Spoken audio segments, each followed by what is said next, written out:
Hi, good morning friends. എൻ്റെ എല്ലാ പ്രിയപ്പെട്ട സുഹൃത്തുക്കൾക്കും സഹകാരി റേസ് പ്ലസിലേക്ക് ഹാർദമായ സ്വാഗതം. അപ്പോൾ ഇന്നത്തെ നമ്മുടെ വിഷയം ബട്ടറാണ്.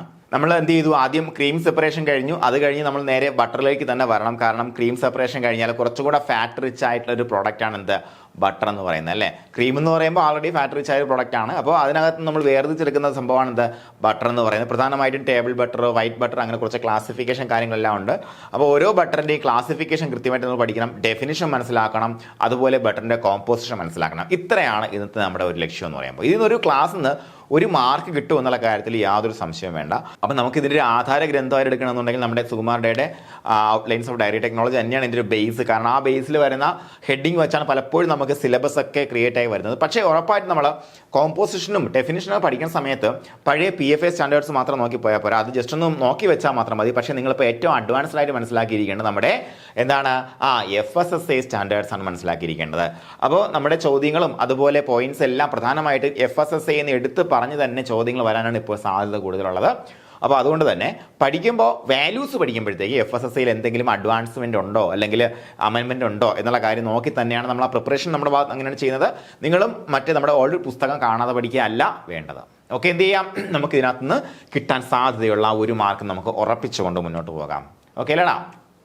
ഓക്കെ, അപ്പോൾ നമുക്ക് ബട്ടർ എടുക്കുമ്പോഴത്തേക്കും ബട്ടറിൻ്റെ ഒരു ചരിത്രം ജസ്റ്റ് ഒന്ന് നോക്കി പോകാം. പുസ്തകത്തിൽ പറഞ്ഞുകൊണ്ട് the art of butter making as A long history, വളരെ വലിയ ചരിത്രമുണ്ട്, അല്ലേ? നമ്മുടെ ചരിത്രാതീത കാലം എന്ന് പറയാം, അല്ലേ? കൃഷ്ണൻ്റെ ഒക്കെ കാലം, കൃഷ്ണനെ ബട്ടർ വെണ്ണ കയ്യിൽ കൊണ്ട് കിടക്കുന്നതല്ലേ, വെണ്ണ കട്ട കള്ളൽ, അല്ലേ? അത്രയും വലിയ ഹിസ്റ്ററി ഉണ്ട് നമ്മുടെ ബട്ടർ മേക്കിങ്ങിന്. അപ്പോൾ the manufacture of creamery butter has been confined to the cold regions of the world where the gravity creamy has been successful. അതായത് നമ്മുടെ ക്രീമറി ബട്ടർ, അല്ലേ? അതായത് ക്രീമറി ബട്ടർ എന്ന് പറയുമ്പോഴത്തേക്കും ഇത്രയേ ഉള്ളൂ, വളരെ സിമ്പിളാണ്. നമുക്ക് അൺസോൾഡ് ക്രീം വെച്ചിട്ട് നമുക്ക് എന്ത് ചെയ്യുക? ബട്ടർ ഉണ്ടാക്കാൻ പറ്റുക എന്ന് പറയുമ്പോഴത്തേക്കും നമുക്ക് ക്രീം വേർതിരിച്ചതിന് ശേഷം, അല്ലേ? അപ്പോൾ എങ്ങനെയാണ് ക്രീം വേർതിരിക്കുന്നത്? ക്രീം വേർതിരിക്കുന്നത് പ്രധാനമായിട്ടും പണ്ട് ഗ്രാവിറ്റി മെത്തേഡ് വെച്ചിട്ടാണ് ക്രീം വേർതിരിച്ചുകൊണ്ടിരുന്നത്. നമ്മുടെ ട്രോപ്പിക്കൽ കൺട്രിയിൽ ഗ്രാവിറ്റി മെത്തേഡ് വെച്ച് ക്രീം വേർതിരിക്കാൻ വേണ്ടി കുറേ നേരം വെച്ചിരുന്നാൽ മിൽക്ക് ചീത്തയായി പോകും. അതുകൊണ്ട് അത് പോസിബിൾ അല്ല. അതുകൊണ്ട് തന്നെ ഈ പറഞ്ഞ തണുപ്പുള്ള രാജ്യങ്ങളിലാണ് ഇത്തരത്തിലുള്ള ക്രീമറി ബട്ടർ ഉണ്ടാക്കുന്ന തരത്തിൽ നമ്മൾ ചെയ്യുന്നത്. പക്ഷേ നമ്മൾ ഇന്ത്യയിൽ എങ്ങനെയാണ് ബട്ടർ ഉണ്ടാക്കിക്കൊണ്ടിരുന്നത്? ഇന്ത്യയിൽ സിമ്പിളാണ്. നമുക്ക് എന്താ ചെയ്യുന്നത്? വളരെ ലളിതമായിട്ട് നമ്മൾ എന്ത് ചെയ്യുന്നുണ്ട്? ആദ്യം കർഡ് ഉണ്ടാക്കും, അല്ലേ? ആദ്യം നമ്മൾ പാല് തിളപ്പിച്ചിട്ട് അതിൽ കർഡ് തൈരാക്കിയതിന് ശേഷം അതിൻ്റെ പാട എടുത്തിട്ട് എന്ത് ചെയ്യും? അതിനെ നമ്മൾ പുളിപ്പിച്ചിട്ട് കർഡാക്കിയിട്ട് അതിൽ നിന്നാണ് നമ്മൾ എന്ത് ചെയ്തിട്ടുണ്ടായിരുന്നത്? ബട്ടർ ഉണ്ടായിക്കൊണ്ടിരുന്നത്. അല്ല ക്രീമറി മെത്തേഡ് വെച്ചിട്ടല്ല. കാരണം ഇവിടെ നമുക്ക് ഗ്രാവിറ്റി മെത്തേഡ് സെപ്പറേഷൻ പണ്ട് കാലത്ത് പോസിബിൾ ആയിരുന്നില്ല എന്നുള്ളതാണ്. അതുപോലെ അതിനുശേഷം സെൻട്രിഫ്യൂഗൽ ക്രീം സെപ്പറേറ്റർ വന്ന സമയത്ത് നമുക്ക് ഇത് എല്ലാ കൺട്രീസിലും ക്രീമറി ബട്ടർ മെത്തേഡെല്ലാം പോസിബിളായി മാറി എന്നുള്ളതാണ്. ഫാക്ടറിയിൽ തന്നെ ബട്ടർ മേക്കിംഗ് വളരെ ഈസി ആയിട്ട് ചെയ്യാൻ പറ്റുന്ന സാഹചര്യത്തിലേക്ക് വന്നു സെൻട്രിഫ്യൂഗൽ ക്രീം സെപ്പറേറ്ററിൻ്റെ കണ്ടുപിടുത്തത്തോടുകൂടി. ഓക്കെ അല്ലേ? ഓക്കെ, അപ്പോൾ നമുക്ക് അതിൻ്റെ ഡെഫിനിഷൻ നോക്കാം. ഇത് നമ്മൾ ടെക്സ്റ്റിൽ പറയുന്ന ഡെഫിനിഷനാണ്. PFA ഡെഫിനിഷൻ 1976 ആണ് കേട്ടോ. ഇവിടെ നോക്കാം.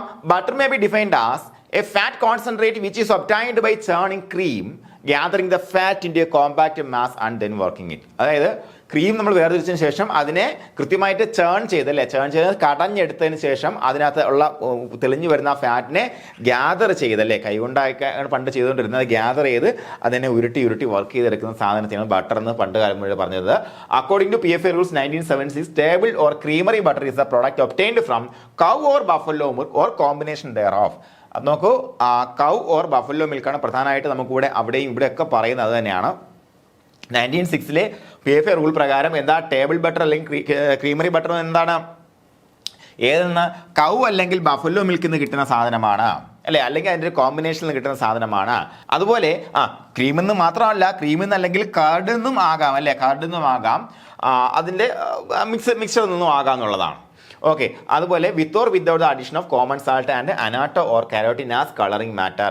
അപ്പോൾ അതിനകത്ത് നമുക്ക് കളറിംഗ് മാറ്റർ ആയിട്ട് അനാറ്റോയോ അല്ലെങ്കിൽ കരോട്ടിനോ ആഡ് ചെയ്യുകയോ ചെയ്യാതിരിക്കുകയോ ചെയ്യാം. അതിനോടൊപ്പം കോമൺ സാൾട്ട് നമുക്ക് ആഡ് ചെയ്യുകയോ ചെയ്യാതിരിക്കുകയോ ചെയ്യാം എന്നാണ് പറഞ്ഞിരിക്കുന്നത്. അപ്പോൾ വളരെ സിമ്പിൾ ആയിട്ട് ഡെഫിനിഷനാണ് PFAയിൽ പറഞ്ഞിരിക്കുന്നത്. നമുക്ക് ഒന്ന് മനസ്സിരുത്തി വർക്ക് എന്ത് ഉദ്ദേശിക്കുന്നത്? ഒന്നുകിൽ കൗ മിൽക്ക് അല്ലെങ്കിൽ ബഫല്ലോ മിൽക്ക് അല്ലെങ്കിൽ അതിൻ്റെ കോമ്പിനേഷൻ, അതിൽ നിന്ന് എടുക്കുന്ന ഫാറ്റി ആയിട്ടുള്ള ഭാഗം, അതിനകത്ത് ചിലപ്പോൾ പാലിന്നും അല്ലെങ്കിൽ ക്രീമൊന്നും ആയിരിക്കാം, അല്ലാന്നുണ്ടെങ്കിൽ ചിലപ്പോൾ നമുക്ക് കർഡിന്നും ആകാം, അല്ലേ? അത്രയേ ഉള്ളൂ. പിന്നെ അതിനകത്ത് കളറിങ്ങിനായിട്ട് അനാറ്റോ അല്ലെങ്കിൽ കരോട്ടിനാണ് ആഡ് ചെയ്യാൻ പറ്റുന്ന ഒരു പെർമിഷൻ അന്ന് ഉണ്ടായിരുന്നത്. പിന്നെ സാൾട്ടും നമുക്ക് ആഡ് ചെയ്യുകയോ ചെയ്യാതിരിക്കുകയോ ചെയ്യാം. ഇത്രയേ ഉള്ളൂ. ഇത്ര കാര്യം മനസ്സിൽ നിന്ന് ഓർത്താൽ മതി. PFA ഡെഫിനിഷനായി. ഇനി നമുക്ക് FSSAI 2011 ഡെഫിനിഷൻ നോക്കാം. As per FSSAI 2011, butter means the fatty product derived exclusively from milk of cow and or buffalo or it's product principally in the form of water in oil type of N emulsion. അല്ലെ, ഇവിടെ milk നമ്മുടെ എന്താണ് ബട്ടറിന്റെ കൺസിസ്റ്റൻസിയെ കുറിച്ച് FSSAI കൃത്യമായി പറയുന്നു. എന്താ വ്യത്യാസം പറഞ്ഞിരിക്കുന്നത്? Water in oil type emulsion ആയിരിക്കണം എന്ത് ബട്ടർ എന്ന് പറയുന്നത്. എന്താ വാട്ടർ ഇൻ ഓയിൽ ടൈപ്പ് എന്ന് പറഞ്ഞാൽ അതിന്റെ കണ്ടിന്യൂസ് ഫേസ് എന്ന് പറയുമ്പോൾ ഓയിലാണ്, അല്ലെ, ഡിസ്പേഴ്സ്ഡ് ഫേസ് വാട്ടർ. കാരണം എന്താ, എടാ 80% കൂടുതൽ എന്താണ് ഫാറ്റ് വന്നാൽ മാത്രമേ എന്താകാൻ പാടുള്ളൂ, അത് ബട്ടർ ആവത്തുള്ളൂ, അല്ലെ. അപ്പൊ അങ്ങനെ വരുമ്പോഴത്തേക്കും അതിൽ താഴെ ഒരു 16% മാത്രമേ എന്തുണ്ടാകത്തുള്ളൂ, വാട്ടറിന്റെ കോണ്ടന്റ് ഉണ്ടാകത്തുള്ളൂ, അല്ലെ. അപ്പൊ എന്താണ് വാട്ടർ ഇൻ ഓയിൽ ടൈപ്പ്, അല്ലേ. അങ്ങനെ കൃത്യമായിട്ട് ഡിഫൈൻ ചെയ്തിരിക്കുന്നു എന്ത് നമ്മുടെ FSSAI, അല്ലെ. നോക്കാം. അതുപോലെ product may be with or without added common salt. നേരത്തെ പറഞ്ഞ അതേ പോയിന്റ് തന്നെയാണ്. കോമൺ സാൾട്ട് ഉണ്ടാകാം, ഉണ്ടാകാതിരിക്കാം. അതുപോലെ സ്റ്റാർട്ടർ കൾച്ചർ ഉണ്ടാകാം, ഉണ്ടാകാതിരിക്കാം എന്ന് പറഞ്ഞിരിക്കുന്നു, അല്ലെ. എന്താണ് സ്റ്റാർട്ടർ കൾച്ചർ എന്ന് പറയുമ്പോൾ എന്താണ്, നമ്മൾ എന്ത് ചെയ്യുന്നു, നമ്മളതിനെ കാർഡാക്കാൻ വേണ്ടി നമ്മൾ ആഡ് ചെയ്യുന്നത് ലാക്റ്റിക് ആസിഡ് ബാസിലസ് പോലുള്ള ഹാംലെസ് ആയിട്ടുള്ള സംഗതികളെയാണ് നമ്മൾ സ്റ്റാർട്ടർ കൾച്ചർ എന്ന് പറയുന്നത്, അല്ലേ. അതുപോലെ അല്ലെങ്കിൽ എന്താണ് ഫ്ലേവർ പ്രൊഡ്യൂസിങ് ബാക്ടീരിയയും ഉണ്ടാകാം, ഉണ്ടാകാതിരിക്കാം എന്നും പറഞ്ഞിട്ടുണ്ട്. ഇതാണ് ഇതിനകത്ത് വന്നിരിക്കുന്ന പ്രധാനപ്പെട്ട വ്യത്യാസം. ഡെഫിനിഷൻ വന്ന വ്യത്യാസം എന്തൊക്കെയാണ് മക്കളെ? വാട്ടർ ഇൻ ഓയിൽ ടൈപ്പ് എമിൽഷൻ എന്ന് എടുത്തു പറഞ്ഞിരിക്കുന്നു. അതുപോലെ എന്താണ് സ്റ്റാർട്ടർ കൾച്ചറിന്റെയും ഫ്ലേവർ പ്രൊഡ്യൂസിങ് ബാക്ടീരിയയുടെയും അഡീഷൻ കൂടെ അവിടെ എടുത്തു പറഞ്ഞിട്ടുള്ളതാണ്. അതുപോലെ നമുക്ക് നേരത്തെ പറഞ്ഞ പോലെ അനാറ്റവും കരോട്ടിനും മാത്രമല്ല ഇപ്പോൾ നമുക്ക് FSSAI അനുവദിച്ചിട്ടുള്ള കളറിംഗ് ഏജൻസ്. അത് നമുക്കൊരു ലിസ്റ്റ് ഉണ്ട്, പഠിക്കാം കേട്ടോ. അതുപോലെ നോക്കാം. Table butter shall B obtained from pasteurised milk and or the milk products which have undergone adequate heat treatment to ensure microbial safety. എടുത്തു പറഞ്ഞിരിക്കുന്നത് എന്താണ്? മൈക്രോബിയൽ സേഫ്റ്റി ഉറപ്പാക്കണം. എന്താണ്? മൈക്രോബിയൽ സേഫ്റ്റി ഉറപ്പാക്കണം. അതുകൊണ്ട് തന്നെ അഡിക്വേറ്റ് ഹീറ്റ് ട്രീറ്റ്മെന്റിലൂടെ അത് കടന്നു പോയിരിക്കണം എന്ന് പറഞ്ഞിട്ടുണ്ട്. അതുപോലെ it should be free from the other fats. Animal fats അതിനകത്ത് ഉണ്ടാകാൻ പാടില്ല, വാക്സ് ഉണ്ടാകാൻ പാടില്ല, മിനറൽ ഓയിൽസ് ഉണ്ടാകാൻ പാടില്ല, വെജിറ്റബിൾ ഓയിൽസ് ഒന്നും ഉണ്ടാകാൻ പാടില്ല എന്നും എടുത്തു പറഞ്ഞിട്ടുണ്ട്. എന്ത് നമ്മുടെ ഡെഫിനിഷൻ. ഓക്കെ അല്ലേടാ? ഓക്കെ അല്ലേ പറഞ്ഞത്? വളരെ സിമ്പിളായിട്ട് പറഞ്ഞ കാര്യങ്ങളാണ്, അല്ലേ. മറ്റുള്ള ഫാറ്റ് ഒന്നും ഉണ്ടാകാൻ പാടില്ല. അതുപോലെ ആഡിക്വേറ്റ് ഹീറ്റ് ട്രീറ്റ്മെന്റ് അതിനകത്ത് നടന്നിരിക്കണം. എന്തിനാണ് മക്കളെ? മൈക്രോബിയൽ സേഫ്റ്റി ഉറപ്പാക്കാൻ വേണ്ടിയിട്ട്, അല്ലേ. നോക്കാം. അതുപോലെ no preservative except from common salt and no colouring matter except annatto or carotene may be are. ഇത് FSSAI പറയുന്നതല്ല കേട്ടോ. ഇത് നമ്മുടെ നേരത്തെ നമ്മൾ ടെക്സ്റ്റിൽ പറയുന്ന കാര്യങ്ങളാണ് ഞാൻ ഈ എടുത്തു വച്ചിരിക്കുന്നത്. ഇവിടെ എടുത്തു വച്ചിരിക്കുന്നത് എന്താണ്, കൺഫ്യൂഷൻ ആകേണ്ട കാര്യമില്ല. FSSAI പറയുന്ന കാര്യങ്ങൾ, FSSAI നമുക്ക് എന്തൊക്കെ നമുക്ക് കളറിംഗ് മാറ്റർ ആയിട്ട് ആഡ് ചെയ്യാമെന്നും എന്തൊക്കെ പ്രിസർവേറ്റീവായിട്ട് ആഡ് ചെയ്യാനുള്ള ഒരു അനുമതി ഉണ്ടെന്നുള്ള കാര്യമൊക്കെ വിശദമായിട്ട് നമ്മൾ പറയുന്നുണ്ട്. അതുകൊണ്ട് തന്നെ ഈ ഭാഗം നിങ്ങളിത് കാണാതെ പഠിച്ചു വെക്കേണ്ട കാര്യം ഇല്ല. ഇത് നമ്മുടെ പഴയ PFA റൂളിൽ വരുന്ന കാര്യമാണ്. പക്ഷേ ഇത് നമുക്ക് രണ്ടിലും കോമൺ ആയിട്ട് വരുന്നുണ്ട്. എന്താണ്? നമ്മുടെ ഈ പറയുന്ന സാധനത്തിൽ ഫാറ്റ് ഉണ്ടാവാൻ പാടില്ല, വാക്സ് ഉണ്ടാവാൻ പാടില്ല, മിനറൽ ഓയിൽ ഉണ്ടാകാൻ പാടില്ല, വെജിറ്റബിൾ ഓയിലോ മറ്റുള്ള ഫാറ്റുകളോ ഒന്നും ഉണ്ടാകാൻ പാടില്ല എന്നുള്ള കാര്യം കൃത്യമായിട്ട് നമുക്ക് അവിടെ ഇവിടെ ആപ്ലിക്കബിൾ ആണ്. ഓക്കെ. അപ്പോൾ ഇനി നമുക്ക് ഇതിന്റെ ക്ലാസിഫിക്കേഷൻ നോക്കാം. ക്ലാസിഫിക്കേഷൻ എന്ന് പറയുമ്പോൾ പ്രധാനമായിട്ടും many kinds of butter are, ഇപ്പം അല്ലേ ഒരുപാട് കൈൻഡ്സ് ഓഫ് ബട്ടർ ഉണ്ട് മാർക്കറ്റിൽ. ഓരോന്നിലും ചെറിയ ചെറിയ വേരിയേഷൻസ് ഉണ്ട്. പ്രധാനമായിട്ട് നമുക്കിതിനെ ടേബിൾ ബട്ടർ അല്ലെങ്കിൽ വൈറ്റ് ബട്ടർ അല്ലെങ്കിൽ കുക്കിംഗ് ബട്ടർ ഇങ്ങനെ രണ്ടായിട്ട് ക്ലാസിഫൈ ചെയ്യാം. ഒന്ന് ടേബിൾ ബട്ടർ, രണ്ട് വൈറ്റ് ബട്ടർ അല്ലെങ്കിൽ കുക്കിംഗ് ബട്ടർ. ഈ രണ്ട് കാര്യത്തിൽ നമുക്ക് ക്ലാസിഫൈ ചെയ്തെടുക്കാം. രണ്ടിൻ്റെയും കാര്യങ്ങൾ വിശദമായി നോക്കാം. നമുക്ക് ഈ ക്ലാസിഫിക്കേഷൻ വന്നിട്ട് ടൈപ്സ് ഓഫ് ബട്ടർ ആണ്. ടൈപ്സ് ഓഫ് ബട്ടർ എന്ന് പറയുമ്പോഴത്തേക്ക് ഏതൊക്കെയാണ്? ആദ്യം പാസ്ചറൈസ്ഡ് ക്രീം ബട്ടർ. ഇതിൻ്റെ എല്ലാം പേരിൽ തന്നെ ആ കാര്യങ്ങൾ ഉണ്ട് എന്നുള്ളതാണ് എൻ്റെ പ്രത്യേകത. പാസ്ചറൈസ്ഡ് ക്രീം ബട്ടർ, അതാണ് ക്രീം ബട്ടർ ആണ്. എന്താണ് അത്? പാസ്ചറൈസ് ചെയ്യപ്പെട്ട സാധനമാണ്. എന്താണ്? ഇപ്പോൾ നോക്കാം. Made usually from pasteurised sweet cream, not from sour cream. ശ്രദ്ധിക്കുക, സ്വീറ്റ് ക്രീമിൽ നിന്നാണ്, അല്ലേ. സ്വീറ്റ് ക്രീം എന്ന് പറയുമ്പോഴത്തേക്ക് നമ്മൾ പാസ്ചറൈസ് ചെയ്യപ്പെട്ട, അതായത് മിൽക്കിൽ നിന്നും നമ്മൾ വേർതിരിച്ചെടുത്ത ക്രീം. ആ ക്രീമിനെ നമ്മൾ പുളിപ്പിക്കാത്തടത്തോളം എന്താണ്? സ്വീറ്റ് ക്രീമാണ്. അപ്പോൾ ആ ക്രീമിനെ ആദ്യം എന്ത് ചെയ്യണം? പാസ്ചറൈസ് ചെയ്യണം. പാസ്ചറൈസ് ചെയ്ത സ്വീറ്റ് ക്രീമിൽ നിന്ന് ഉണ്ടാക്കിയ ബട്ടറിനെ എന്ന് വിളിക്കുക? പാസ്ചറൈസ്ഡ് ക്രീം ബട്ടർ എന്ന് വിളിക്കുക, അല്ലേ. അതുപോലെ such butter usually has a milder flavour than that made from similar cream not pasteurised. അതായത് നമ്മൾ പാസ്ചറൈസ് ചെയ്യപ്പെടാത്ത ക്രീം ബട്ടർ, അതായത് ഫ്രഷ് ക്രീം ബട്ടർ ആണെന്നുണ്ടെങ്കിൽ അതിനേക്കാൾ കുറഞ്ഞ ഫ്ലേവർ മാത്രമേ ഇതിനകത്ത് ഉണ്ടായിരിക്കുള്ളൂ എന്ന് പറഞ്ഞിട്ടുണ്ട്. എന്താണ്? അൺപാസ്ചറൈസ്ഡ് ക്രീം ബട്ടർ അല്ലെങ്കിൽ ഫ്രഷ് ക്രീം ബട്ടറിൽ നിന്നും നമ്മൾ കമ്പയർ ചെയ്ത് നോക്കുമ്പോൾ കുറച്ചുകൂടെ മൈൽഡ് ഫ്ലേവർ ആയിരിക്കും എന്തിലുണ്ടാവുക? പാസ്ചറൈസ്ഡ് ക്രീം ബട്ടറിൽ ഉണ്ടാവുക എന്ന് പറയുന്നത്. അതിനൊക്കെ റൈപ്പൻഡ് ക്രീം ബട്ടർ. റൈപ്പൻഡ് എന്ന് പറയുമ്പോൾ ആ പേര് തന്നെ ഉണ്ട്. എന്താ നമ്മൾ റൈപ്പനിങ്ങിന് വേണ്ടി ചെയ്യുന്നത്? ഇനോക്കുലം ചെയ്യും അല്ലേ, ഇനോക്കുലേഷനിങ് ചെയ്യും. എന്താ ഇനോക്കുലേഷൻ ചെയ്യുന്നത്? നമ്മൾ നമുക്ക് ഈ റൈപ്പൻ ചെയ്യാനുള്ള ബാക്ടീരിയൽ കൾച്ചറിനെ നമ്മൾ ഇനോക്കുലേറ്റ് ചെയ്യും. Made from cream in which a pleasant delicate aroma has been developed before churning by ripening. അതായത് എങ്ങനെയാണ് റൈപ്പനിങ് ചെയ്യുന്നത്? Inoculating the cream with a butter culture and holding at desired temperature. ഇത്രയേ ഉള്ളൂ. നമുക്ക് ആ ഒരു അരോമ ഡെവലപ്പ് ചെയ്യാൻ വേണ്ടിയിട്ട് നമ്മൾ ഈ പറഞ്ഞ ക്രീമിലേക്ക് എന്ത് ചെയ്യും? നമ്മളൊരു ഇനോക്കുലം കൊടുക്കും അല്ലേ, അതായത് നമ്മുടെ ഈ പറഞ്ഞ ഒരു സ്റ്റാർട്ടർ കൾച്ചറിന് നമ്മൾ ആഡ് ചെയ്യും. അപ്പോഴത്തേക്ക് ആ ബാക്ടീരിയ അതിൽ പ്രവർത്തിച്ചിട്ട് അതിനകത്ത് എന്തുണ്ട്? ഒരു നല്ലൊരു ഫ്ലേവർ അല്ലെങ്കിൽ അരോമ, ഡെലിക്കേറ്റ് അരോമ ഡെവലപ്പ് ചെയ്യും. അതിനുശേഷം ഉണ്ടാക്കുന്ന ക്രീമാണ് എന്ത്? റൈപ്പൻഡ് ക്രീം ബട്ടർ എന്ന് പറയുന്നത്. Properly made ripened cream butter has a delicate flavour which is sometimes referred to as real butter flavour. കണ്ടോ, ഇത് നിങ്ങൾ പഠിച്ചു വെച്ചേക്കണേ. റിയൽ ബട്ടർ ഫ്ലേവർ ഏതുമായിട്ട് ബന്ധപ്പെട്ടിരിക്കുന്നു? റൈപ്പൻഡ് ക്രീം ബട്ടറുമായിട്ട് ബന്ധപ്പെട്ടിരിക്കുന്നു. അത് എടുത്ത് പറഞ്ഞ പുസ്തകത്തിൽ അത് എടുത്ത് പറഞ്ഞത് പഠിച്ചു വെക്കുക, ക്വസ്റ്റ്യൻ ആണ് കേട്ടോ. റിയൽ ബട്ടർ ഫ്ലേവർ ഏതുമായിട്ട് ബന്ധപ്പെട്ടു എന്ന് ചോദിച്ചതാണ് റൈപ്പൻഡ് ക്രീം ബട്ടറുമായിട്ട് ബന്ധപ്പെട്ടിരിക്കുന്നു. എന്തുകൊണ്ടാണ് മക്കളെ? നമ്മൾ കൊടുക്കുന്ന ഇനോക്കുലം അല്ലേ, നമ്മൾ എന്ത് ചെയ്തു? ആദ്യം നമ്മൾ എടുത്തു വെച്ച നമ്മുടെ ഈ ക്രീമിലേക്ക് നമ്മൾ ആദ്യം ഒരു ഇനോക്കുലം കൊടുക്കുന്നു. ആ ഇനോക്കുലം എന്താണ്? ഒരു സ്റ്റാർട്ടർ കൾച്ചർ ബാക്ടീരിയ ആണ്. അതൊരു മൈൽഡ് ഫ്ലേവർ ഡെവലപ്പ് ചെയ്യുന്നുണ്ട്. ആ ഫ്ലേവറിന് നമ്മൾ റിയൽ ബട്ടർ ഫ്ലേവർ എന്ന് വിളിക്കുന്നു. ഇനി നമുക്ക് നോക്കാം അൺറൈപ്പൻഡ് ക്രീം ബട്ടർ. നോക്കൂ, എന്താണ്? ക്രീമാണ് made from unripened cream. The flavour of such butter is usually mild അല്ലേ. അപ്പോൾ ഇവിടെ എന്താണ്? ഇത് പാസ്ചറൈസ്ഡ് ക്രീം ബട്ടർ, ഇത് അൺറൈപ്പൻഡ് ക്രീം ബട്ടർ അല്ലേ. ഇവിടെ എന്താണ്? പാസ്ചറൈസേഷൻ ചെയ്യുന്നില്ല. അതായത് ഇവിടെ നമ്മൾ എന്താണ്? സ്വീറ്റ് ക്രീം ഉപയോഗിച്ചിട്ടാണ് എന്ത് ചെയ്യുന്നത്? ബട്ടർ ഉണ്ടാക്കുന്നത്. ഓക്കെ, ഡിഫറൻസ് കൃത്യമായിട്ട് മനസ്സിലാക്കി വെച്ചേക്കുക. പാസ്ചറൈസ്ഡ് ക്രീം ബട്ടറിനെ നമ്മൾ പഠിക്കുമ്പോഴത്തേക്കും എന്താണ്? അൺപാസ്ചറൈസ്ഡ് ആയിട്ടുള്ള, അതായത് എന്താണ്? അൺപാസ്ചറൈസ്ഡ് ക്രീം ബട്ടറുമായിട്ട് നമ്മൾ എന്ത് ചെയ്യുന്നത്? അതിനൊന്ന് കമ്പയർ ചെയ്യുമ്പോഴത്തേക്കും എന്ത് ചെയ്യും? അതിൻ്റെ ഫ്ലേവർ, അതായത് ഇതിൻ്റെ ഫ്ലേവർ കുറച്ച് കുറവായിരിക്കും. ഇത് കുറച്ചുകൂടെ മൈൽഡ് ഫ്ലേവർ, കുറച്ചുകൂടെ കൂടിയ ഒരു ഫ്ലേവർ ആയിരിക്കും. ഓക്കെ, അപ്പോൾ ഇതിന് ഏറ്റവും നല്ല ഫ്ലേവർ അതിനാണ് റൈപ്പൻഡ് ക്രീം ബട്ടറിനാണ്. ഓക്കെ, അതിന് നമ്മൾ എന്ത് വിളിക്കുന്നുണ്ട്? റിയൽ ബട്ടർ ഫ്ലേവർ എന്ന് വിളിക്കുന്നുണ്ട് അല്ലേ.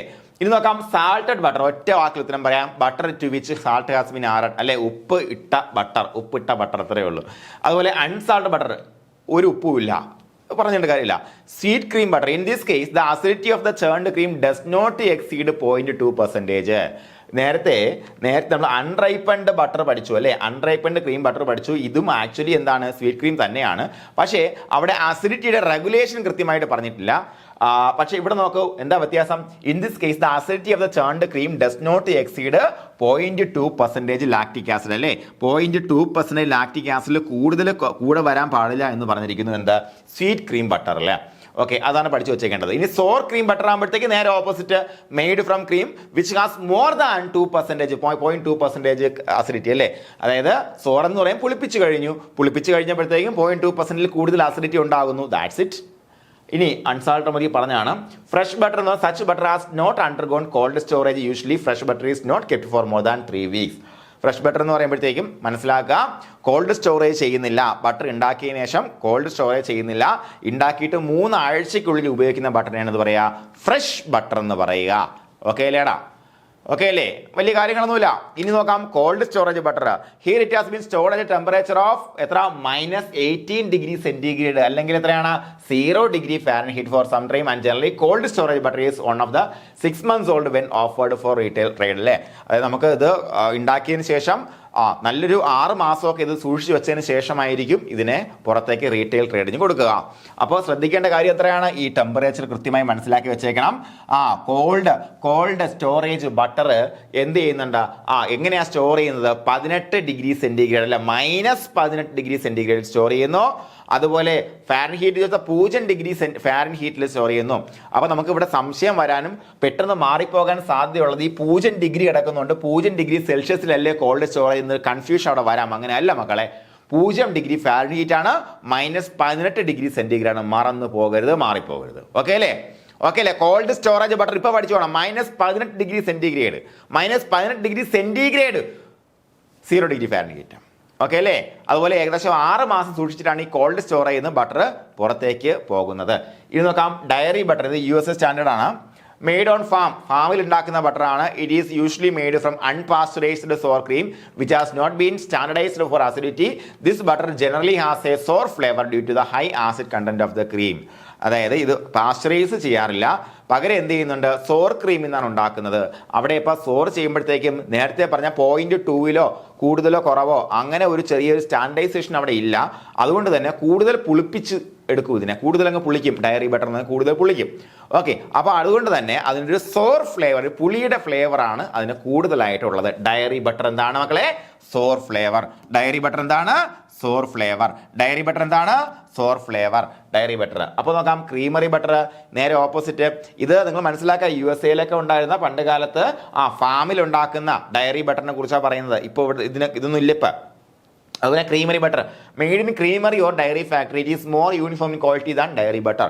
ഇവിടെ എന്താ പറഞ്ഞത്, ഇതിനവിടെ സ്റ്റാൻഡർഡൈസേഷൻ ഇല്ല അല്ലേ, കൃത്യമായിട്ട് സ്റ്റാൻഡർഡൈസേഷൻ ചെയ്യാതെയാണ് അവിടെ ബട്ടർ ഉണ്ടാക്കുന്നത്. പക്ഷേ ക്രീമറി ബട്ടർ എന്ന് പറയുമ്പോഴത്തേക്കും നമുക്ക് ഈ പാലെല്ലാം കളക്ട് ചെയ്തുകൊണ്ട് വന്ന് ഒരുമിച്ചൊരു ക്രീമറിയിൽ വെച്ച് ക്രീം വേർതിരിച്ചിട്ട് അതിൽ നിന്നുണ്ടാക്കുന്ന ബട്ടർ ആയതുകൊണ്ട് തന്നെ that has uniform quality, uniformity in quality അല്ലേ, ക്വാളിറ്റി കുറച്ചുകൂടെ യൂണിഫോം ആണ് എന്തില്, ക്രീമറി ബട്ടറിൽ. ഓരോ കാര്യങ്ങളുമായിട്ട് ബന്ധപ്പെട്ട് ശ്രദ്ധിക്കേണ്ട കാര്യങ്ങൾ അണ്ടർലൈൻ ചെയ്ത് വെച്ചിട്ടുണ്ട്. ഇതിൽ നിന്നൊക്കെയാണ് ക്വസ്റ്റ്യൻസ് വരിക. വളരെ വളരെ സിമ്പിളായിട്ട് നമുക്ക് ഈ ചോദ്യങ്ങൾ എഴുതി പോകാം കേട്ടോ. ഇനി ഇതിൽ ഞാൻ പറയാൻ പോകുന്നത് നമ്മുടെ PFA റൂൾസ് പ്രകാരമുള്ള കോമ്പോസിഷനാണ്. ചെറിയ വേരിയേഷൻ ഉണ്ട്, ചെറിയ വേരിയേഷൻ ഉണ്ട്. ഇത് നിങ്ങൾ പഠിക്കേണ്ട സാധനം എന്താണെന്ന് പറഞ്ഞ് മനസ്സിലാക്കി തരാം. ക്വസ്റ്റ്യൻ മറ്റൊന്ന് മാത്രമേ ഞാൻ എടുത്തുള്ളൂ. നോക്കാം. According to PFA rules 1976, stable or creamery butter should contain not less than 80% fat, 80% fat. അതുപോലെ 1.5% കൂടുതൽ കാർബൺ ഉണ്ടാകാൻ പാടില്ല. Not more than 3% common salt, typical composition of Indian butter എന്ന് പറഞ്ഞിട്ട് അതുമായിട്ട് ബന്ധമില്ലാത്തൊരു സാധനം ഇവിടെ കൊടുത്തിട്ടുണ്ട്. ബട്ടർ ഫാറ്റ് 80.2, മോയ്സ്ചർ 16.3, സാൾട്ട് ഇവിടെ 3 എന്ന് പറഞ്ഞിട്ട് അവിടെ 2.5, കാർഡ് 1. അവിടെ നിൽക്കട്ടെ, നിങ്ങൾ അതല്ല പഠിക്കേണ്ടത്, നിങ്ങൾ ഇത് പഠിച്ചാൽ മതി. എന്താ പഠിക്കേണ്ടത്? ആസ് പെർ FSSAI റെഗുലേഷൻ നോക്കും മക്കളെ, മോയ്സ്ചർ കണ്ടന്റ് മാക്സിമം 16% കൂടാൻ പാടില്ല. നേരത്തെ പറഞ്ഞു water in oil type emulsion ആണെന്ന് പറഞ്ഞു അല്ലേ, 16% കൂടാൻ പാടില്ല മോയ്സ്ചർ കണ്ടന്റ്. ഇനി നോക്കാം, മിൽക്ക് ഫാറ്റ് മിനിമം എത്ര വേണം? ടേബിൾ ബട്ടർ ആണെങ്കിൽ 80% വേണം. അതേസമയം വൈറ്റ് ബട്ടർ അല്ലെങ്കിൽ കുക്കിംഗ് ബട്ടർ ആണെങ്കിൽ 76% മതി. പഠിച്ചു വെച്ചോണം കേട്ടോ. ഇവിടെയാണ് ഒരു ക്വസ്റ്റ്യൻ മേക്കർ പെട്ടെന്ന് എടുത്തൊരു ചോദ്യം ചോദിക്കാൻ പറ്റുന്ന. Cooking butter as per FSSAI regulations cooking ബട്ടറിൽ എത്ര ശതമാനം ഫാറ്റ് വേണം? ബട്ടർ എന്ന് പറയുമ്പോൾ 80% പഠിച്ചു വെച്ചേക്കാണ് എല്ലായിടത്തും അല്ലേ, 80%. ഓക്കെ, അടിച്ച് കയറ്റി വിടും. ഇല്ല, വൈറ്റ് ബട്ടർ അല്ലെങ്കിൽ കുക്കിംഗ് ബട്ടർ 76% മതി അല്ലേ, 76% മതി. മിനിമം ആണ് കേട്ടോ. ഇതിൽ കൂടുതൽ എത്ര വേണോ ആകാം. ഈ മിനിമം മാക്സിമം വെച്ച് കൺഫ്യൂഷൻ ആക്കല്ലേ മക്കളെ, ആക്കല്ലേ. കാര്യം എന്ന് പറയുമ്പോൾ എന്താണ്, ബട്ടർ എന്ന് പറയുമ്പോൾ ഫാറ്റിന്റെ സാധനമാണ് അല്ലേ, ഫാറ്റ് ഉണ്ടാവണം അതിനകത്ത്. അപ്പൊ അതെന്താ, മിനിമം ഇത്രയെങ്കിലും വേണം. പക്ഷേ വാട്ടറിന്റെ സാധനമല്ല, മാക്സിമം ഇത്രേ പാടുള്ളൂ എന്ന് പറഞ്ഞിട്ടുണ്ട്. എന്ത് വാട്ടർ? പിന്നെ എന്തൊക്കെയാ മക്കളെ, മിൽക്സോ SNF, ഇത് ബാക്കിയെല്ലാം മാക്സിമം അല്ലേ, 1, 2, 3 ഇതെല്ലാം മാക്സിമം. SNF 2% കൂടാൻ പാടില്ല എന്ന് പറഞ്ഞിരിക്കുന്നു. SNF ഇവിടെ കാർഡൊന്നും എടുത്ത് പറഞ്ഞിട്ടില്ല. SNF solid not fat content, മിൽക്കിലുള്ള കണ്ടന്റ് തന്നെയാണ്. എന്തൊക്കെയാണ് അതിനകത്ത് വരാൻ സാധ്യതയുള്ളത്? മറ്റുള്ള മിനറൽസ് ഉണ്ടാകാം അല്ലേ, അതുപോലെ വൈറ്റമിൻസ് ഉണ്ടാകാം, അതുപോലെ പ്രോട്ടീൻ്റെ എന്തെങ്കിലും ഭാഗങ്ങളൊക്കെ നമുക്ക് ഇവിടെ ബട്ടറിൽ പ്രതീക്ഷിക്കാം അല്ലേ. അങ്ങനെയുള്ള സാധനങ്ങളൊക്കെ ചിലപ്പോൾ ഇതിൻ്റെ എന്തെങ്കിലും പിരിഞ്ഞ് നിൽക്കുന്ന സാധനങ്ങളൊക്കെ ചിലപ്പോൾ ബട്ടറിൽ ഉണ്ടായിക്കൂടായിക്കുന്നില്ല. അപ്പോൾ അതെത്ര? 2% കൂടാൻ പാടില്ല എന്ന് പറഞ്ഞിരിക്കുന്നു. അതുപോലെ കോമൺ സാൾട്ട് മാക്സിമം 3% കൂടാൻ പാടില്ല എന്ന് പറഞ്ഞിരിക്കുന്നു. ഇത് പഠിച്ചു വെച്ചിട്ടേ പോകാവ്. ഇതിൽ നിന്നാണ് ചോദ്യം വരാൻ സാധ്യതയുള്ളത്. ഇനി മറ്റൊന്ന് ചോദിച്ചാലും നിങ്ങൾക്ക് ഇത് വെച്ച് ഉത്തരം എഴുതി കഴിഞ്ഞ് നിങ്ങൾക്ക് ചലഞ്ച് ചെയ്യാം. മനസ്സിലായി പറഞ്ഞത്? മറ്റൊന്ന് ചോദിച്ചാലും പൊന്ന് സാറേ ഇപ്പോൾ FSSAI റെഗുലേഷൻ ആണ് നമ്മൾ പഠിക്കേണ്ടതെന്ന് പറഞ്ഞ് ചലഞ്ച് ചെയ്താൽ മറ്റേ ക്വസ്റ്റ്യൻ ക്യാൻസലായി പോകും. ക്യാൻസലാക്കാം നമുക്ക്, നിങ്ങൾ സാധനം പഠിക്കാം, ഞാനല്ലേ പറയുന്നത്. അപ്പോൾ അതുകൊണ്ട് ഇത് പഠിക്കാം. ഇന്ന് നോക്കാം. Where butter is sold or offered for sale without any indication so as to whether it is table butter or white butter, the standards for table butter shall apply. പ്രത്യേകിച്ച് ഒന്നും പറയാതെയാണ് കൊടുക്കുന്നത്. ബട്ടർ എന്നേ പറഞ്ഞിട്ടുള്ളൂ, വൈറ്റ് ബട്ടർ എന്നോ cooking butter ഒന്നും പറഞ്ഞിട്ടില്ല. Table അങ്ങനെ ഒന്നും പറയാതെ നമ്മൾ ഇന്ത്യയിൽ ബട്ടർ വിറ്റ് കഴിഞ്ഞാൽ അതെന്താണ്, ടേബിൾ ബട്ടറിന്റെ സ്റ്റാൻഡേർഡ്സ് കംപ്ലൈ ചെയ്തിരിക്കണമെന്ന് നമ്മുടെ നിയമത്തിൽ പറയുന്നു. ഓക്കെ അല്ലേ? ഓക്കെ അല്ലേ മക്കളെ? ഓക്കെ അല്ലേ? ഇനി കണ്ണു നിറച്ചേ, 80% മിനിമം ഫാറ്റ് വേണം. മറ്റിടത്ത് വൈറ്റ് ബട്ടർ അല്ലെങ്കിൽ കുക്കിംഗ് ബട്ടർ ആണെങ്കിൽ 76% മിനിമം ഫാറ്റ് വേണം. ബാക്കിയെല്ലാം മാക്സിമമാ അല്ലേ. ഇവിടെ മാത്രമേ ബാക്കി പറയുന്നുള്ളൂ. 16% വെള്ളം വരാൻ പാടുള്ളൂ, 2% SNF വരാൻ പാടുള്ളൂ, 3% എന്ത് വരാൻ പാടുള്ളൂ, നമ്മുടെ എന്ത് വരാൻ പാടുള്ളൂ പറ, സാൾട്ട് വരാൻ പാടുള്ളൂ. ഓക്കെ അല്ലേ? ഓക്കെയാണ്. ഇനി നമുക്ക് പ്രധാനമായിട്ട് ഒന്ന് രണ്ട് കാര്യങ്ങൾ നോക്കി നോക്കാം. Diacetyl may be and as a flavouring agent but if so use the total diacetyl must be not exceed 4 ppm അല്ലെ. ഡൈ അസറ്റൈൽ എന്ന് പറയുമ്പോഴത്തേക്കും ഫ്ലേവറിംഗ് ഏജന്റ് ആയിട്ട് വേണമെങ്കിൽ ആഡ് ചെയ്യാം. അത് ഒരിക്കലും 4 ppm കൂടാൻ പാടില്ല. ppm stands for parts per million. Okay, അതുപോലെ calcium hydroxide, sodium bicarbonate, sodium carbonate, sodium phosphates may be add. ഇതെന്തിനാണ് ആഡ് ചെയ്യുന്നത്? ആസിഡിറ്റി റെഗുലേറ്റേഴ്സ് ആയിട്ട് ആഡ് ചെയ്യാം അല്ലേ. അതായത് ഇതെല്ലാം ബേസിക് ആയിട്ടുള്ള സാധനങ്ങളല്ലേ മക്കളെ, ആഡ് ചെയ്യാം. പക്ഷേ എന്താണ് 0.2% കൂടാൻ പാടില്ല ഈ സാധനങ്ങൾ എന്നുള്ള കാര്യമാണ് നമ്മുടെ പുതിയ നിയമത്തിൽ പറഞ്ഞിരിക്കുന്നത്. അതുപോലെ നോക്കാം, permitted food additives as per FSSR അല്ലെ, food safety and standard regulations India. നോക്കാം, ഇത് പ്രധാനമായിട്ട് നമ്മുടെ ഈ അഡിറ്റീവ്സും അതുപോലെ പ്രിസർവേറ്റീവ്സ് എല്ലാം FSSRന്റെ നിയന്ത്രണത്തിലാണ് വരുന്നത്. നമുക്ക് നോക്കാം, colouring agent curcumin 100 ppm max, beta carotene 100 ppm maximum, carotene natural extract ആണെങ്കിലും 100 ppm പാടുള്ളൂ. അതുപോലെ annatto extractor bixin or norbixin ബേസിസിൽ 50-50 റേഷ്യോയിൽ 20 ppm മാക്സിമം. അതുപോലെ ഇതൊന്നും നിങ്ങൾ ഇങ്ങനെ കാണാൻ പഠിച്ചു വെക്കേണ്ട ആവശ്യമുണ്ടെന്ന് എനിക്ക് തോന്നുന്നില്ല. പക്ഷേ ഇത് നിങ്ങൾ അസിഡിറ്റി റെഗുലേറ്റർ ആയിട്ട് sodium and calcium hydroxide 2000 ppm max. അപ്പോൾ നോക്കാം, നമുക്ക് അസിഡിറ്റി റെഗുലേറ്റർ ആയിട്ട് നമുക്ക് ഉപയോഗിക്കാൻ പറ്റുന്ന സാധനം ഏതാണെന്ന് ചോദിച്ചാൽ എന്തൊക്കെയാണ്? Sodium and calcium hydroxide, sodium hydroxide ആവട്ടെ കാൽഷ്യം ഹൈഡ്രോക്സൈഡ് ആവട്ടെ അല്ലേ, അത്തരം 2000 ppm മാക്സിമം ഉപയോഗിക്കാം. അതുപോലെ കുർക്കുമിൻ, ഇതെല്ലാം എന്താണ്? കളറിംഗ് ഏജന്റ് ആണ്. താഴെ തന്നിരിക്കുന്നവയിൽ കളറിംഗ് ഏജന്റ് ആയിട്ട് ഉപയോഗിക്കുന്ന സാധനങ്ങളാണ് എന്ത്?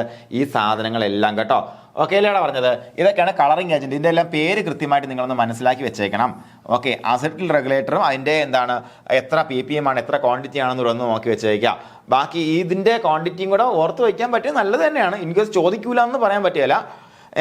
എന്തായാലും ഞാൻ പറഞ്ഞില്ലേ, നമ്മൾ അങ്ങേയറ്റം ചിന്തിക്കുകയാണെന്നുണ്ടെങ്കിൽ അതും വേണമെങ്കിൽ ചോദിക്കാം കേട്ടോ. കേട്ടോ, ഓക്കെ. ഇനി നമുക്ക് നോക്കാം മൈക്രോബയോളജിക്കൽ റിക്വയർമെന്റ്സ്. ഞാനിത് എല്ലാം നിങ്ങളിത് കാണാൻ പഠിക്കേണ്ട ആവശ്യമില്ല, എന്നാലും നമ്മുടെ FSSAI 2011 പറയുന്നത് കൊണ്ട് തന്നെ മൈക്രോബയോളജിക്കൽ റിക്വയർമെന്റ്സ് നോക്കി വയ്ക്കാം. ടോട്ടൽ പ്ലേറ്റ് കൗണ്ട് കൃത്യമായിട്ട് മനസ്സിലാക്കി വെച്ചേക്കണം മക്കളെ. 10,000 per gram അല്ലേ. സാമ്പിളിംഗ് പാന് 2 സാമ്പിളിംഗ് പ്ലാൻ ഉണ്ട്, സ്മാൾ എമൗണ്ട് വലിയ എമൗണ്ട്. മറ്റാകുമ്പോഴത്തേക്കും 5x5 അത്ര മാത്രമേ ഉള്ളൂ കേട്ടോ. ഒരെണ്ണം പഠിച്ചു വെച്ചാൽ സ്മാൾ എം ആണെന്നുണ്ടെങ്കിൽ 10,000, ലാർജ് എം ആണെന്നുണ്ടെങ്കിൽ 50,000 അല്ലേ, 50,000. അപ്പോൾ ടോട്ടൽ പ്ലേറ്റ് കൗണ്ട് നിങ്ങൾ കൃത്യമായിട്ട് മനസ്സിലാക്കി വെച്ചേക്കുക. ക്വാളിഫോം കൗണ്ട് ഒക്കെ കാണാതെ പഠിച്ചതും കുഴപ്പമില്ല. കാണാൻ പാടില്ലാത്ത സാധനം ഞാൻ പറഞ്ഞുതരാം.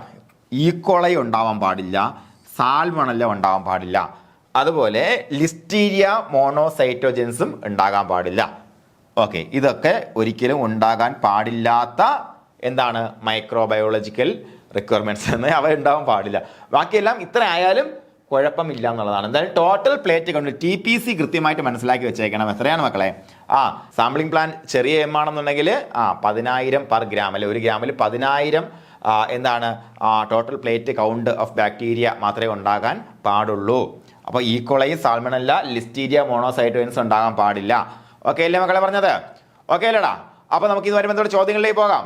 Which of the following additives are permissible in table butter as per FSSAI 1976 അല്ലേ. ഇത് സോറി FSSAI PFA ആണെന്ന് എടുത്ത് പറയും കേട്ടോ. എടുത്ത് പറഞ്ഞാൽ മാത്രം അത് നിങ്ങൾ ചോദ്യമാക്കിയാൽ മതി, അതിൻ്റെ ഉത്തരം എഴുതിയാൽ മതി.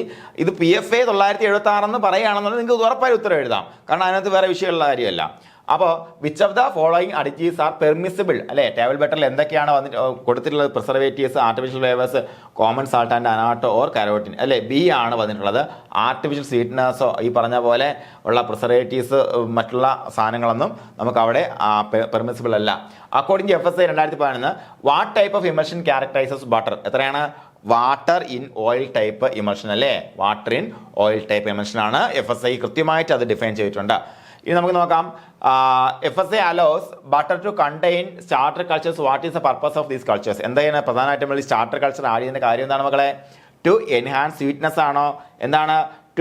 Four harmless lactic acid or flavour production അല്ലേ. എന്താ ശരിക്കുള്ള പർപ്പസ് എന്താണ്? For harmless lactic acid and എന്താണ് ലാക്റ്റിക് ആസിഡ് എന്താണ് ഉണ്ടാക്കുന്നത്? ഫ്ലേവർ പ്രൊഡക്ഷന് വേണ്ടിയിട്ടാണ് നമ്മൾ ഈ സാധനം ആഡ് ചെയ്യാൻ വേണ്ടി പറഞ്ഞിരിക്കുന്നത് അല്ലേ. അതുപോലെ which of the following best differentiate the FSSAI 2010 definition of butter from PFA 1976 അല്ലേ. എന്താണ്? FSSAI includes plant based sources. ഇല്ല, FSSAI ഒന്നും ഇൻക്ലൂഡ് ചെയ്യുന്നില്ല. FSSAI specifies emulsion type and allows starter cultures. അതാണ് കൃത്യമായിട്ട് പറഞ്ഞത്. PFA allows starter cultures while FSSAI does not. PFA starter കൾച്ചറിനെ എടുത്ത് പറഞ്ഞിട്ടില്ല. PFA includes preservatives and artificial flavours. PFA artificial ഫ്ലേവേഴ്സിനെ കുറിച്ച് കൂടുതൽ പറയുന്നില്ല. അതിൽ പ്രിസർവേറ്റീവ്സ് എന്നിട്ട് എന്ത് മാത്രമേ പാടുള്ളൂ, നമ്മുടെ ഉപ്പ് മാത്രമേ പാടുള്ളൂ എന്ന് പറയുന്നു. അപ്പോൾ എന്താണ് ശരിക്കുള്ള ഉത്തരം ഏതാണ്? എന്താണ് emulsion, water in oil emulsion ആണെന്നുള്ള കാര്യം കൃത്യമായി പറഞ്ഞിരിക്കുന്നു. സ്റ്റാർട്ടർ കൾച്ചറിനെ ആഡ് ചെയ്യുക എന്നുള്ള കാര്യവും പറഞ്ഞിരിക്കുന്നു. അതാണ് പ്രധാനപ്പെട്ട ഡിഫറൻസ് എന്ന് പറയുന്നത്. അതുപോലെ the real butter flavour is the speciality of, എന്താണ് റൈപ്പൻഡ് ക്രീം ബട്ടറിന്റെ സ്പെഷ്യാലിറ്റിയാണ് റിയൽ ബട്ടർ ഫ്ലേവർ അല്ലേ. അതുപോലെ the acidity of the churned cream should not exceed dash in case of sweet cream butter. Sweet cream butter ആണെന്നുണ്ടെങ്കിൽ 0.2% കൂടാൻ പാടില്ല അല്ലേ. C ആണ് ഉത്തരം. അതുപോലെ butter made from cream which has more than 2% acidity അല്ലേ, 2% കൂടിയ അസിഡിറ്റി ഉണ്ടെന്നുണ്ടെങ്കിൽ നമ്മൾ എന്താ വിളിക്കാനേ, സോർ ക്രീം ബട്ടർ എന്ന് വിളിക്കും അല്ലേ. എ ആണ് ഉത്തരം. അതുപോലെ the acidity of the churned cream should not be more than dash in case of sour cream butter. Sour cream butter ആണെന്നുണ്ടെങ്കിൽ എത്രയിൽ കൂടാൻ പാടില്ല, 0.2 കൂടാൻ പാടില്ല എന്നുള്ളതാണ് അല്ലേ. അതുപോലെ the temperature in which called storage butter is kept എത്ര, -18°C അല്ലെങ്കിൽ 0°F. പെട്ടെന്ന് നമുക്ക് ഇത് ചാർത്താനുള്ള സാധ്യത കൂടുതലാണ്. പെട്ടെന്ന് എഴുതി പോകുമ്പോഴത്തേക്കും സൂക്ഷിച്ചോണം കേട്ടോ. അതുപോലെ what distinguishes ripened cream butter from other types of butter. Ripened cream ബട്ടറിനെ സംബന്ധിച്ച് പറയുകയാണെങ്കിൽ ഉത്തരം എന്താണ്, അതിന് കൃത്യമായിട്ടൊരു നല്ലൊരു ഫ്ലേവർ ഉണ്ടല്ലേ. It undergoes ripening with butter culture to develop a delicate aroma. കൃത്യമായിട്ട് പറഞ്ഞാൽ അതിന് ഒരു റിയൽ ബട്ടർ ഫ്ലേവർ എന്ന സാധനം ഏതിനാണുള്ളത്, റൈപ്പൻഡ് ക്രീം ബട്ടറിനാണുള്ളത് അല്ലേ. അതുപോലെ which type of butter is made from cream with more than 0.2% acid. ഇതാണ് സോർ ക്രീം ബട്ടർ ആണ് അതുവഴി ഉണ്ടാക്കുന്നത് അല്ലേ. അതുപോലെ fresh butter is best described as, എങ്ങനെയാണ് ബട്ടർ എന്നാണ് 6 ദിവസത്തിനുള്ളിൽ ഉപയോഗിക്കുന്നത്. Butter that has not undergone cold storage and is typically not kept for more than 3 weeks അല്ലേ. 6 ദിവസമല്ല 3 ആഴ്ച കൂടുതൽ പോകാത്തതിനെ നമ്മൾ എന്ത് വിളിക്കുക, ഫ്രഷ് ബട്ടർ എന്ന് വിളിക്കുക. അതുപോലെ which type of butter is stored at approximately -18°C, അതാണ് കോൾഡ് സ്റ്റോറേജ് ബട്ടർ, നമുക്ക് എല്ലാവർക്കും അറിയാം. അതുപോലെ ഡയറി ബട്ടർ എങ്ങനെയാണ് വരുന്നത്, പ്രധാനമായിട്ടും അൺപാസ്ചറൈസ്ഡ് sour cream without standardised acidity. അൺപാസ്ചറൈസ്ഡ് ആയിട്ടുള്ള സോർ ക്രീമിലാണ് വെച്ചിട്ട് ഡയറി ബട്ടർ ഉണ്ടാക്കുന്നത്. അവിടെ പ്രത്യേകിച്ച് അസിഡിറ്റി സ്റ്റാൻഡേർഡൈസേഷൻ ഒന്നും ഇല്ല, അതുകൊണ്ട് തന്നെ ക്വാളിറ്റി താരതമ്യേന കുറവായിരിക്കും. അതുപോലെ which type of butter is better known for it's uniform quality and produce from creamery or dairy factory. Creamery butter ആണ് നമുക്കറിയാം. ക്രീമറി ബട്ടർ ആകുമ്പോഴത്തേക്ക് ഈസി ആയിട്ട് നമുക്ക് യൂണിഫോം ക്വാളിറ്റി മെയിൻറ്റെയിൻ ചെയ്യാൻ പറ്റും. What is a key flavour characteristics of ripened cream butter. Ripened cream butter എന്ന് പറയുമ്പോൾ എന്താണ്, റിയൽ അല്ലെ, എന്താണ് റിയൽ ബട്ടർ ഫ്ലേവർ എന്ന് പറയുമ്പോൾ റൈപ്പൻഡ് ക്രീം ബട്ടറിന്റെ പ്രത്യേകതയാണ്. അതുപോലെ which type of butter is generally made on a farm and may have a sour flavour due to the high acid content of the cream. എന്താണ്, dairy butter ആണ് നമുക്കറിയാം. അതുപോലെ creamery butter differs from dairy butter primarily because എന്താണ്, uniformity അല്ലേ, quality uniform ആയിരിക്കും. It is more uniform in quality. അപ്പോൾ അടുത്ത match the following നോക്കാം മക്കളെ. എന്തൊക്കെയാണ് വരുന്നത്, description and types of butter അല്ലേ. ഇവിടെ ടൈപ്സ് ഓഫ് ബട്ടർ ഡിസ്ക്രിപ്ഷൻ വരണ്ട കേട്ടോ. ഓക്കെ, സാൾട്ടഡ് ബട്ടർ എന്ന് പറയുമ്പോഴത്തേക്ക് നമുക്ക് നോക്കാം, കണ്ടെയ്ൻസ് നോ ആഡ് സാൾട്ട് അല്ല. 1C ഉണ്ടാകും നോക്കാം. 1C ഇതാ ഒറ്റ ഉത്തരം കിടക്കണം, ബാക്കി എല്ലാം അതിനകത്തുണ്ട് അല്ലേ. 2A ആണെന്ന് നോക്കാം. പിന്നെ unsalted butter okay. 3D sweetened cream butter, acidity of churned cream. Okay, 4B. സിമ്പിളായിട്ട് നമുക്ക് മിക്കവാറും ഉത്തരം കിട്ടും കേട്ടോ. ചിലപ്പോൾ ഏതെങ്കിലും ഒരെണ്ണം കിട്ടിയാൽ മതി, ഇത് ചേരുമണി ഇറങ്ങി കിട്ടും. ടൈപ്സ് ഓഫ് ബട്ടറും പ്രൊഡക്ഷൻ മെത്തേഡും. Ripened cream butter made on a farm from unpasteurised sour cream, inoculate with butter culture and ripened before churning. 1B ഉണ്ടോ നോക്കാം. ഒറ്റ ഉത്തരം അല്ലേ. 4C തന്നെ ക്രീമറി ബട്ടർ എന്ന് പറയുമ്പോഴത്തേക്കും മെയ്ഡ്. അപ്പോൾ ഒറ്റ ഉത്തരം. സിമ്പിളായിട്ട് ഉത്തരം കണ്ടത് അല്ലേ. ഓക്കെ, D ആണ് ഉത്തരം. ഇനി നോക്കാം ടൈപ്സ് ഓഫ് ബട്ടറും ഫ്ലേവർ പ്രൊഫൈൽ നോക്കാം. അപ്പോൾ റൈപ്പൻഡ് ക്രീം ബട്ടറിനെ സംബന്ധിച്ച് നമുക്ക് എല്ലാവർക്കും അറിയാം, delicate real butter flavour. 1B അല്ലേ വരത്തുള്ളൂ. 1B 1 ഉള്ളൂ അല്ലേ. ഇങ്ങനെ ഇത്രയും എളുപ്പത്തിന് ഓപ്ഷൻ തരില്ല കേട്ടാ. നിങ്ങൾക്ക് എല്ലാവർക്കും അറിയാമെന്നുള്ള മിക്കവാറും 1 കാണാം. 1B 2C 3A 4D. Sweet cream butter എന്ന് പറയുമ്പോൾ 4D തന്നെയാടാ. Mild flavour than butter made from unpasteurised cream. Okay ശരിയാണ്. അപ്പോൾ ഇനി നോക്കാം, the moisture content of table butter should not exceed എത്ര, 16% കൂടാൻ പാടില്ല ആസ് പെർ FSSAI അല്ലേ, മറക്കല്ലേ മക്കളെ. Okay, as per FSSAI regulations the milk SNF content in butter shall not exceed എത്ര ശതമാനം, മിൽക്ക് SNF എന്ത് കൂടാൻ പാടില്ല, 2% കൂടാൻ പാടില്ല, മറന്നില്ലല്ലോ. ഇനി as per FSSAI regulation the common salt content കൂടാൻ പാടില്ല, 3% കൂടാൻ പാടില്ല, മറന്നില്ലല്ലോ. അതുപോലെ FSA റെഗുലേഷൻ പ്രകാരം ഫാറ്റ് കണ്ടന്റ് എത്ര ആയിരിക്കണം? മിനിമം 80% ഉണ്ടായിരിക്കണം അല്ലേ? ഓക്കെ. അപ്പോൾ അതേസമയം നമുക്ക് ടേബിൾ ബട്ടർ ആണെങ്കിലോ 76% മതി അല്ലേ? ഇത് നോക്കാം, സ്റ്റേറ്റ്മെന്റ് നോക്കാം. Find out the correct statement regarding the composition of butter from below. താഴെ തന്നിരിക്കുന്നതിൽ കറക്റ്റായ പ്രസ്താവനകൾ കണ്ടെത്താൻ പറഞ്ഞിരിക്കുന്നു. നോക്കാം. As per FSA regulation the moisture content of butter shall B minimum 16%. Minimum ആണോ മാക്സിമം ആണോ? മാക്സിമം 16 വരാൻ പാടുള്ളൂ. അപ്പൊ ഇത് എന്തല്ല, ശരിയല്ല, തെറ്റാണ് അല്ലേ? അപ്പോ ഏതൊക്കെ വെട്ടിക്കളയാം?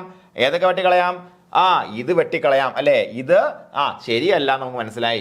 ഇനി as per FSA regulation the common salt content butter shall B minimum 100%. അല്ല മക്കളെ, മാക്സിമം ആണ് 100%. അപ്പൊ രണ്ട് വരുന്നതും വെട്ടിക്കളയാം, ഇതും വെട്ടിക്കളയാം. ഇനി ഇതോ ആണോ സംശയമുള്ളൂ.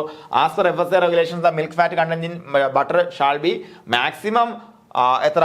80%. നോ, അവിടെ മിനിമം 80% വേണം അല്ലേ? അതും തെറ്റാണ്. അപ്പോൾ ഇതും വെട്ടിക്കളയാം. ഇനി ഒരേ ഒരു ഓപ്ഷനേ ഉള്ളൂ. ഇനി ഇതും കൂടെ തെറ്റാണെന്ന് നോക്കിയാൽ നോ കറക്റ്റ് സ്റ്റേറ്റ്മെന്റ്സ് ആണ് വരാൻ സാധ്യതയുള്ളത് അല്ലേ? As per FSA regulation the milk SNF content in butter shall B 2%. As per FSA regulation the milk SNF content in butter shall B 2% minimum. അതും തെറ്റാണല്ലോ തമ്പുരാനെ.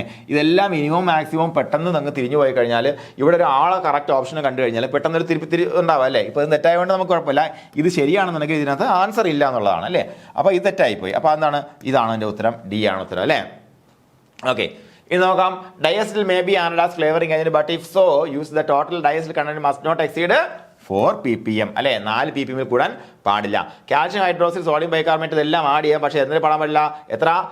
0.2% കൂടാൻ പാടില്ല അല്ലേ? ഓക്കെ, അങ്ങനെയാണ് വരുന്നത്. അപ്പോൾ എന്താണ്? As per FSA regulation the permitted additives in butter includes ഏതൊക്കെയാണ്? കുർക്കുമിൻ വരുന്നുണ്ട്, ബീറ്റാ കരോട്ടിൻ വരുന്നുണ്ട്, കരോട്ടിൻ നാച്ചുറൽ എക്സാക്ട് വരുന്നുണ്ട്, അനാട്ടോ എക്സാക്ട് ബിക്സിൻ വരുന്നുണ്ട്, ബീറ്റാ അപ്പോ 8 കരോട്ടിനാണ് വരുന്നുണ്ട്, methyl ester of beta apo carotene acid എല്ലാം വരുന്നുണ്ട്. ആൾ ഓഫ് ദ ബോയിലാണ്. യെസ്, ആൾ ഓഫ് ദ ബോയാണ് ഉത്തരം. അതുപോലെ as per FSA regulations the permitted acidity regulators add to butter ഏതൊക്കെയാണ് വരുന്നത്? ആസിഡിറ്റി റെഗുലേറ്റേഴ്സ് എന്ന് പറയുമ്പോൾ ഏതൊക്കെയാണ്? Sodium and calcium hydroxide acidity regulator add ചെയ്യുന്നല്ലേ? അതുപോലെ the maximum allowed quantity of sodium and calcium hydroxide butter എന്ന് പറയുമ്പോഴത്തേക്കും 2000 ppm ആണ്. അതിൽ കൂടാൻ പാടില്ല. ഇനി നോക്കാം. FSA 2011 മൈക്രോബയോളജി റിക്വയർമെന്റ്സ് എടുക്കുമ്പോഴത്തേക്കും pasteurised butter specifies total plate count എത്ര? മീഡിയം സാമ്പിളിംഗ് പ്ലാൻ ആകുമ്പോഴത്തേനാണ് എന്താണ്? 10,000 per gram അല്ലേ? 10,000 per gram. അപ്പോൾ അതുപോലെ സാമ്പിളിംഗ് പ്ലാൻ വലുതാണ്, വലിയ എം ആണെന്നുണ്ടെങ്കിൽ 50,000 per gram ആണ് വരുന്നത്. B ആണ് ഉത്തരം. അപ്പോൾ ഇങ്ങനെയാണ് മക്കളെ ചോദ്യങ്ങൾ വരുന്നത്. നമ്മൾ ഏറെക്കുറെ എല്ലാ ഏരിയയും കവർ ചെയ്ത് ക്വസ്റ്റ്യൻസ് കൊണ്ടുവന്നിട്ടുണ്ട്. അപ്പോൾ ഇതുപോലെയുള്ള ക്വസ്റ്റ്യൻസ് നിങ്ങൾ എഴുതി പ്രാക്ടീസ് ചെയ്യലാണ് ഇതിൻ്റെ പ്രാഥമിക നടപടി എന്ന് പറയുമ്പോഴത്തേക്കും. എപ്പോഴും ബേസിക്സിലേക്ക് സിങ്ക് ചെയ്യുക. ഏറ്റവും ബേസിക് എന്താണെന്ന് മനസ്സിലാക്കുക.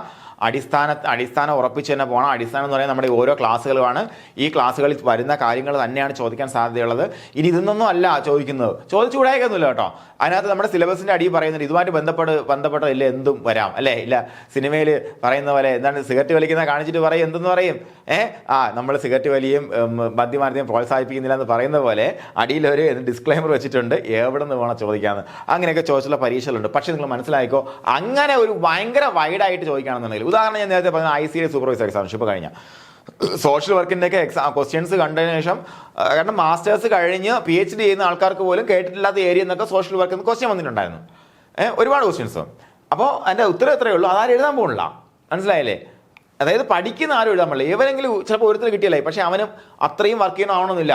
അവിടെ റിസർച്ച് ചെയ്യുന്ന ഒരാൾക്ക് ചിലപ്പോൾ കിട്ടിയാലായി ഇല്ലെങ്കിലായി. അതല്ല റാങ്ക് നിർണ്ണയിക്കുന്നത്. അതിന് നിങ്ങൾ വിട്ടു. അതിന് റാങ്ക് മേക്കിംഗ് എന്നൊക്കെ എല്ലാവരും പറഞ്ഞ് നിങ്ങളെ വട്ട കയറ്റും. പക്ഷേ അതല്ല റാങ്ക് മേക്കിംഗ്. റാങ്ക് മേക്കിംഗ് എന്ന് പറയുന്നത് നമുക്ക് ഈ പഠിച്ചിട്ടുള്ള കാര്യങ്ങളിൽ നിന്നുള്ള നിലവിലുള്ള തെറ്റുകൾ കുറച്ചുകൊണ്ട്, വരാൻ സാധ്യതയുള്ള തെറ്റുകൾ കുറച്ചുകൊണ്ട് കൂടുതൽ നന്നായിട്ട് പെർഫോം ചെയ്യലാണ്. അതാണ് റാങ്ക് മേക്കിംഗ് എന്ന് പറയുന്നത്. നിങ്ങൾ മുന്നോട്ട് വരാൻ നിങ്ങളെ സഹായിക്കുന്നത്. അപ്പോൾ നിങ്ങൾ എക്സ്ട്രാ റിസർച്ചിന് വേണ്ടി സമയം കണ്ടെത്തരുതെന്ന് ഞാൻ പറയില്ല, അതൊക്കെ ചെയ്തുള്ളൂ. പക്ഷേ ഇവിടെ തരുന്ന അടിസ്ഥാനപരമായ ക്വസ്റ്റ്യൻസ് വർക്കൗട്ട് ചെയ്ത് തീർത്ത് അത് ഉറപ്പിച്ച് മനസ്സിൽ ഉറപ്പിച്ചിട്ട് നിങ്ങൾ എന്തുവേണം ചെയ്തോ, എനിക്കൊരു പ്രശ്നമില്ല. പക്ഷേ ഇത് നിങ്ങൾ ചെയ്ത് കറക്റ്റായിട്ട് റിവൈസ് ചെയ്ത് മുന്നോട്ട് പോയി കഴിഞ്ഞാൽ എനിക്ക് 200% കോൺഫിഡൻസ് ഉണ്ട്. നിങ്ങൾക്കും ആ കോൺഫിഡൻസ് ഉണ്ട്. 1ാം റാങ്ക് നമ്മുടെ കയ്യിരിക്കും എന്നുള്ള കാര്യത്തിൽ. അപ്പോൾ എല്ലാവർക്കും അഡ്വാൻസ്ഡ് ആയിട്ട് വിജയാശംസ നേരുകയാണ്. Thank you.